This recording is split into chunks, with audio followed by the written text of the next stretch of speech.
अस्सलाम वालेकुम नाज़रीन। बिलाखिर 9 मई के केसेस में जो GHQ का बड़ा केस था रावलपिंडी का, उसमें इमरान खान और 100 दीगर अफराद जो उसमें मुलव्विस थे उनके ख़िलाफ़ फ़र्द जुर्म आयद कर दी गई है। और ये इंतहाई 9 मई के केसेस में ये इंतहाई अहम केस है और ऐसा लग रहा है कि फ़र्द जुर्म आयद होने के बाद ये केस आगे चलेगा और ये मंतक़ी अंजाम तक पहुँचेगा। इसमें एक चीज़ है कि इसमें मुल्ज़िमान बहुत ज़्यादा हैं, 143 मुल्ज़िमान हैं, जिसमें 100 जो शियारी मुल्ज़िमान हैं उनको छेड़ा नहीं जाता, जो 100 मुल्ज़िमान हैं उन पर फ़र्द जुर्म आयद कर दी गई है। अब ये केस 1 महीना 1.5 महीना तो नहीं चलेगा, क्योंकि इसमें 100 मुल्ज़िमान हैं, इनके वकला होंगे, इन 100 मुल्ज़िमान के एक एक पे जरा होगी, एक एक से सवालात होंगे, उस हिसाब से शवाहिद और बयानात कलमबंद होंगे। मगर रियासत ने बाकायदा इमरान खान पे फ़र्द जुर्म, उन समेत शेख रशीद समेत राजा बशारत समेत इन सब पे फ़र्द जुर्म आयद कर दी है। अब फ़र्द जुर्म तो इन पे आयद कर दी गई है, मतलब आप ये जुर्म एक्सेप्ट करते हैं, आपने ये चीज़ें की हैं, आपके ख़िलाफ़ अब शवाहिद पेश की जाएंगे। इमरान खान ने सेहत जुर्म से इनकार कर दिया है। अब सेहत जुर्म में इनकार करने के बाद ये केस मज़ीद चलेगा। लग रहा है कि 2-3 महीने ये केस ले लेगा, मगर ये मंतकी अंजाम तक इसलिए पहुँचेगा क्योंकि फ़र्द जुर्म आयद कर दी गई है और ये इंतहाई अहम केस है। हसास नोयत के जो मामलात थे जो 9 मई के थे, उनमें ये केस जो था GHQ का, क्योंकि इसके सामने मुज़ाहरा हुआ था, इसके सामने जो है गेट पे चढ़ाई की गई थी। अब इमरान खान पे मनसूबाबंदी का इल्ज़ाम है, जो दीगर मुल्ज़िमान वहाँ पे सामने विजुअल में देखे जा सकते थे उस टाइम पे, वीडियो में, ऑडियो में, वीडियो में, और जो तस्वीर खींची गई थी, कैमरे की आंख ने खींच रही थी, वो मुल्ज़िमान तो बीच में टारगेट है। मगर यहाँ पे जो इमरान खान पे और दीगर रहनुमाओं पे इल्ज़ाम है कि उन्होंने दहशतगर्द तंजीमों की तरह इसमें जो है सियासी जमात बन के हमला किया था और रियासत को नुकसान पहुंचाया था, और मुजाहिरीन को इन्होंने ही कॉल की थी कि आप जाएं और इन हसास तनसीबात पे आप हमले करें। तो 9 मई 2023 के मामलात में इमरान खान गिरफ़्तार थे और ये सबसे अहम केस था। लाहौर के केसेस में, कई केसेस में इमरान खान की ज़मानत हो चुकी थी। ये एक ऐसा केस था जिसमें लग रहा था कि इमरान खान को इस केस में सज़ा हो सकती है। जो आज 9 मई के केसेस में जो GHQ हमला केस है, इसमें इमरान खान पे फ़र्द जुर्म तो आयद कर दी गई है। इंसदादी दहशतगर्दी के जो जज थे अमजद अली शाह साहब ने अडियाला जेल में 9 मई के समाअत बाकायदा की, वकलाओं के दलाइल मुकम्मल होने के बाद जज अमजद अली ने फ़र्द जुर्म कमरे अदालत में पढ़ कर सुनाई। बानी PTI इमरान खान, शेख रशीद समेत दीगर मुल्ज़िमान पे भी फ़र्द जुर्म आयद की गई है। मजमूई तौर पे 100 अफराद हैं इसमें एक जो बड़ी बात है, वो जो नुकसान पहुँचाया गया है उसका तखमीना लगाया गया है कि इन्होंने जो नुकसान किया है इमरान खान और इनकी जमात ने, जो 9 मई के वाक़यात में 102 गाड़ियों को नुकसान पहुँचाया इन्होंने, 26 सरकारी इमारतों पर मुनज़्ज़म हमले करने का इल्ज़ाम भी इन पर आयद है।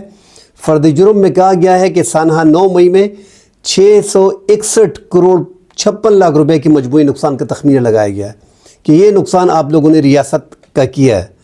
अब इमरान खान ने सेहत जुर्म से इनकार किया हुआ है और ये फ़र्द जुर्म इमरान खान पे आयद कर दी गई है। तो ये इंतहाई अहम केस था जिसमें इमरान खान जो है वो नामज़द किए गए थे, क्योंकि इमरान खान के ये बताया जा रहा है कि ये प्लान जो था ये इमरान खान उनकी पार्टी ने बनाया था कि आप इन GHQ में और ये जो हसास मकामात थे कि इन पे आप लोगों ने जाना है, वहाँ पे तोड़ फोड़ करनी है, और ये सारे मामला जो हैं वो इमरान खान के खाते में आ रहे हैं।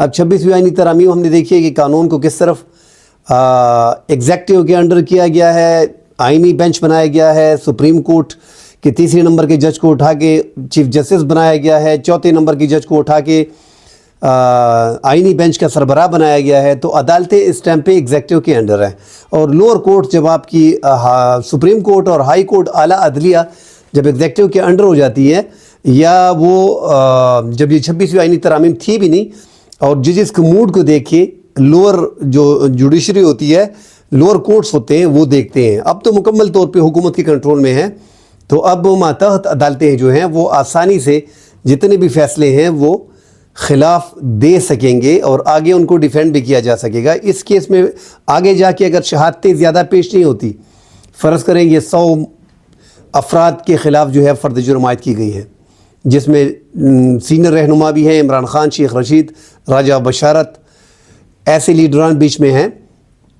کئی لیڈروں کو آج گرفتار بھی کیا. عمر ایوب کو آیا اس کیس میں گرفتاری بنتی ہے نہیں بنتی؟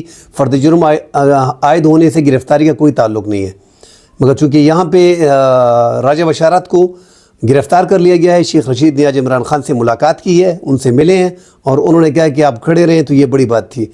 تو اسپیشلی یہ کیس جو تھا یہ انتہائی اہم تھا. اس میں ملزمان پیش ہوں گے، 100 ملزمان ہوں گے، ان پہ جو ہے سوالات ہوں گے، ان کے بیانات قلم بند ہوں گے، ان پہ جرح ہوگی.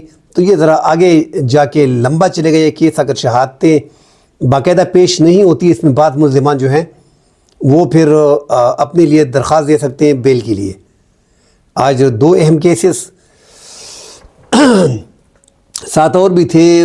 بشرا بیوی کا توشاخانہ 2 میں پیشی نہ ہونا اور 190 ملین پاؤنڈ القادر ٹرسٹ میں بشرا بیوی کا پیش نہ ہونا، وہ سماعتیں ملتوی ہو گئیں اور یہ کیس جو ہے انتہائی اہم کیس تھا، تو یہ آج چلتا رہا. تو اس میں ایکسپیکٹڈ یہی تھا کہ آگے جا کے اگر یہ کیس بڑھتا ہے تو اس میں لوور کورٹس میں چونکہ زیادہ طور پہ کیسز کے فیصلے جب فرد جرم عائد ہو جاتی ہے تو وہ پھر 30 ٹرائل جلدی سے چلتا ہے اور اس میں سزائیں بھی جلد ہو جاتی ہے. تو 9 مئی کے اس کیس میں لگ ایسے رہا ہے بظاہر کہ اس میں عمران خان ڈائریکٹلی تو شامل تھے نہیں، اس ٹائم پہ جیل میں تھے، مگر اس میں عمران خان کی چانسز ہیں سزا کے زیادہ، کیونکہ یہ حساس مقامات میں سب سے حساس ایریا جو تھا وہ GHQ کا تھا اور اس میں سزا جو ہے وہ عمران خان کو اس عدلیہ جو ابھی عدلیہ ہے اس ٹائم پہ اس کے تحت جو ہے وہ دے دی جائے گی. اب آگے جا کے لوور کورٹ سے پھر سزا ہونے کے بعد عمران خان آگے جو ہے وہ پھر ہائی کورٹ سے رابطہ کریں گے، سپریم کورٹ سے رابطہ کریں گے. آگے جا کے معاملات عدلیہ جیسے کہ میں نے کہہ دیا کہ 26 آئینی ترامیم کے بعد زیادہ تر کنٹرول ہے وہ بھی گورنمنٹ کے انڈر، مطلب گورنمنٹ اس کو ایگزیکٹو اس کو دیکھ رہی ہے. حکومت کسی بھی ٹائم کوئی بھی بینچ تبدیل کر سکتا ہے آسانی سے، کسی بھی جج کو لگا سکتا ہے آسانی سے. تو اب یہاں پہ دیکھنا پڑے گا کہ آگے جا کے عمران خان کو ریلیف کتنا ملتا ہے، وہ بات کی بات ہے. فی الحال جو ہے یہ 100 بندوں پہ جو ہے وہ فرد جرم عائد ہو گئی ہے اور یہ جو فرد جرم عائد ہوئی ہے یہ ٹائم ذرا لے گا. یہ لوور کورٹس میں بڑی جلدی میں انسداد دہشت گردی کے عدالت فیصلے کر دیتے ہیں. اس کیس کا فیصلہ 1 ماہ میں ہو جاتا، مگر چونکہ اس میں فرد جرم جو ہے وہ 100 افراد پہ لگی گئی ہے. اب 100 افراد زیادہ ہیں تو ڈیفینیٹلی ایک بندے کا ایک وکیل ہوگا، یا تو 100 وکیل ہوں گے، یا 10 بندوں کا ایک وکیل ہوگا، 10 بندوں کا دوسرا وکیل ہوگا، 5 بندوں کا تیسرا وکیل ہوگا. تو اب اس حساب سے دیکھا جائے گا، پھر اس میں ٹائم لیا جاتا ہے. تو یہ لگ ایسے رہا کہ 3-4 ماہ میں اس کا فیصلہ آ جائے گا. تو ایک ٹائم بھی مل گیا ہے پاکستان تحریک انصاف کو. ہو سکتا ہے اس درمیان جو معاملات اور مذاکرات کے طریقہ کار پہ بات چیت چل رہی ہے اگر وہ ہو جاتی ہے پھر تھوڑا ریلیف ملنے کا امکان ہے، ورنہ بصورت دیگر ان کیسز میں فرد جرم عائد ہونے کے بعد لوور کورٹس اور اسپیشلی انسداد دہشت گردی کی عدالت جو ہے وہ فیصلہ کر دیتی ہے. کل انشاءاللہ اگلے پروگرام میں ملتے ہیں. اللہ حافظ.